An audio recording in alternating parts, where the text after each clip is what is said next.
লবণ দেওয়ার কথা শুধু বারবার ভুলে যাই।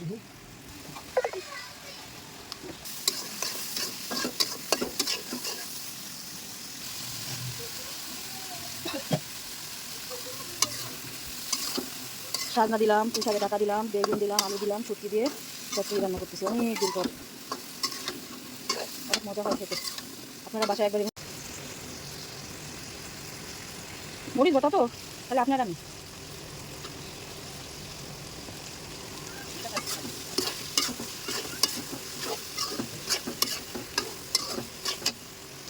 একটু পুঁই শাকের পাতা দিয়ে দিই, ভালো লাগবে না খাইতে। অনেক দিন পর রান্না করতেছি শুটকি। শুটকি আগে রান্না করতাম কড়াই ভরে ভরে, আমার খাওয়া নিয়েও গেছে বিদেশে, রান্না করবো কার জন্য? হ্যাঁ, এবার এগুলো পছন্দ করে।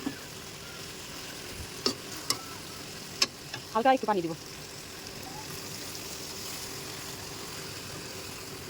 টুকু যাতে সিদ্ধ হয়ে যায়। আলাদা দিব না, এভাবে সমান সমান করে রেখে দেবো। পানিটা শুকাই গেলে তরকারিটা নামাই ফেলবো।